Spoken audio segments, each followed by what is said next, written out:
మాట్లాడు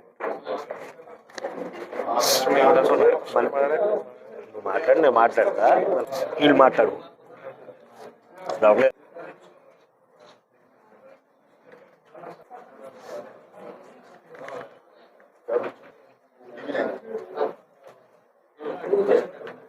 రాష్ట్ర వ్యాప్తంగా బీసీల పేరుతో మహిళా తల్లులను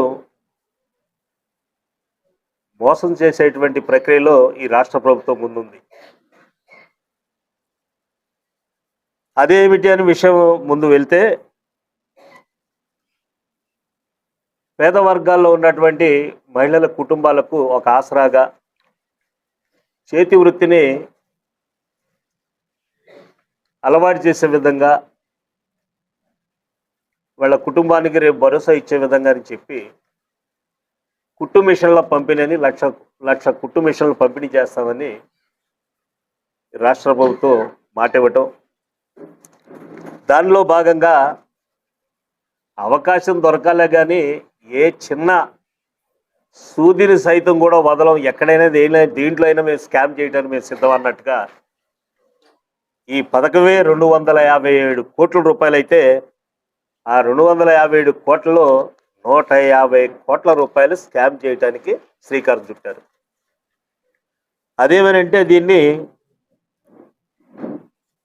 ఇదంతా కూడా చంద్రగిరికి చెందినటువంటి ఒక బడా నేత ఆశీస్సులతో మహిళలకు టైలరింగ్ శిక్షణ కార్యక్రమాలు, ఆ కార్యక్రమాలు అయిన తర్వాత వారికి ప్రతి ఒక్కరికి 1,00,000 కుటుంబాలకు కూడా కుట్టు మిషన్లు పంపిణీ చేసే కార్యక్రమం. దీనిలో భాగంగా దీని ఉంచి విషయాలు తీసుకెళ్తే, ముందుగా ప్రతి కుట్టు మిషన్ కూడా 23,000 రూపాయలు అంచనా వేయటం జరిగింది. ఆ 23,000 రూపాయల్లో వాళ్ళు శిక్షణా కాలంలో అయితే ఒక 3,000 రూపాయలు ఖర్చు పెట్టే విధంగా, మిగిలిన 20,000లో చూసుకుంటూ వెళ్ళాలంటే 20,000 రూపాయల్లో కుట్టు మిషను, ఎలాంటి కుట్టు మిషన్ ఇస్తున్నారంటే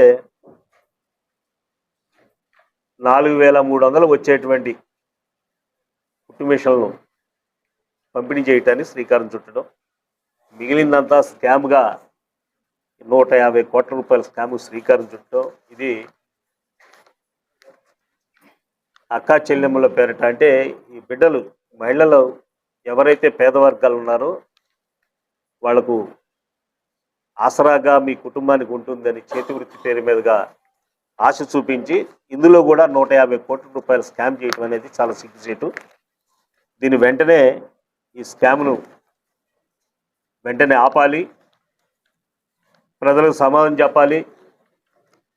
ప్రభుత్వం నుంచి ఎవరైతే ఈ 250 కోట్ల పథకానికి ఈ దోపిడీ చేయడానికి ముందుకు వెళ్ళారో వాళ్ళ మీద పూర్తి ఎంక్వైరీ చేసి ప్రజాధనాన్ని దుర్వినియోగం చేయకుండా అడ్డుకట్ట వేయాలని వైఎస్ఆర్ కాంగ్రెస్ పార్టీ ఏలూరు జిల్లా అధ్యక్షుడిగా నేను కోరుతున్నాను. Thank you. ఆంధ్రప్రదేశ్ రాష్ట్రాన్ని స్కామ్ ఆంధ్రప్రదేశ్గా మార్చేస్తుంది మరి ఈ ప్రభుత్వం.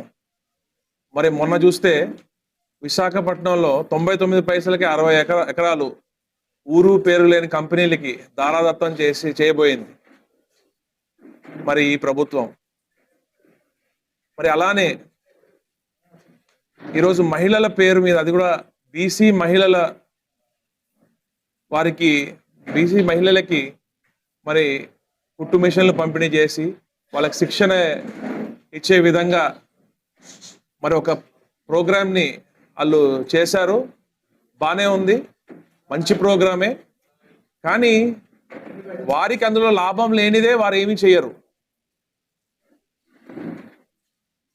4,300 రూపాయలకి వచ్చే ఆ కుట్టు మిషను, అలానే వారికి నేర్పడానికి మనిషికి 3,000 ఖర్చు అయితే 7,000 చిల్లర దాకా ఖర్చు అవుతుంది. మరి దానికి మరి 23,000 రూపాయలు వేసి మరి 1,00,000 మంది మహిళల మీద మరి 150 కోట్ల రూపాయలు అందులో దోచేద్దాం అని చెప్పి ఒక పథకం వేయడం జరిగింది. ఇంకా ప్రతిదీ ఇంతే. ఈ ప్రభుత్వంలో ప్రతి దాంట్లో మొబిలైజేషన్ అడ్వాన్స్ అని చెప్పి దాంట్లో పంచుకోవడము, అలానే మనం చూస్తే ఆ ఉరుసా క్లస్టర్స్లో 99 పైసలకే మరి ఎకరం సేల్ డీడ్ చేయడం, లీజ్ కూడా కాదు, సేల్ డీడ్ చేసేయడం. మరి ఇలాంటి దోపిడీ ప్రభుత్వం ఇది. అలానే ప్రతి విషయంలో కూడా ఇలానే జరుగుతుంది. ఇదే ఆ మహిళలకి డైరెక్ట్గా వారి అకౌంట్లో ఒక 23,000 రూపాయలు వేస్తే వారు కుట్టు మిషన్లు కావాలంటే కుట్టు మిషన్లు కొనుక్కుంటారు, ఇంకేదన్నా వ్యాపారం కావాలంటే ఇంకేదన్నా వ్యాపారం చేసుకుంటారు, వాళ్ళ కాళ్ళ మీద వాళ్ళు నిలబడతారు. మరి గతంలో జగన్మోహన్ రెడ్డి గారు మరి వాళ్ళ కాళ్ళ మీద వాళ్ళు నిలబడడానికి మరి డైరెక్ట్గా వాళ్ళ అకౌంట్లో వేసి మరి వాళ్ళకి ఒక ఆర్థికంగా ఒక బలంగా వాళ్ళ కాళ్ళ మీద వాళ్ళు నిలబడే విధంగా జగన్మోహన్ రెడ్డి గారు ప్రోత్సహించారు.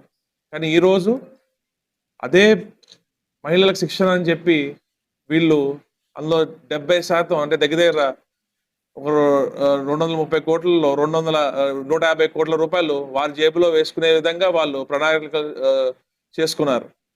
కాబట్టి ఈ ప్రభుత్వంలో ఎవ్వరికీ మంచి జరగదు. గతంలో చూసుకుంటే మరి అన్ని అకౌంట్లలో వేసి జగన్మోహన్ రెడ్డి గారు ఒక జవాబుదారీతనంగా ఒక లెక్కగా డేట్ ఇచ్చి మరి మహిళలకి మంచి చేశారు. కానీ ఇప్పుడు మాత్రం మహిళలందరూ గమనిస్తున్నారు. ఈరోజు చూసుకుంటే రైతులు మరి ఎంత ఇబ్బంది పడుతున్నారు మన జిల్లాలో. మరి ధాన్యం కొనుగోలులో మరి అట్టర్ ఫ్లాప్ అయింది ఈ ప్రభుత్వం. ఇక్కడ ఉన్న ఎమ్మెల్యేలు ఒక్క ఎమ్మెల్యే మాట్లాడట్లేదు, ఒక్క ఎమ్మెల్యే కూడా బయటికి రావట్లేదు, అసలు ఏం అడగట్లేదు. అసలు ఏంటో నాకు అర్థం కావట్లేదు. ఇలాంటి ప్రభుత్వాన్ని నేను ఎప్పుడూ చూడలేదు. కేవలం వారి జేబులు నింపుకునే పనిలో బిజీగా ఉన్నారు తప్ప ప్రజలను మాత్రం గాలికి వదిలేశారు. ఓకే.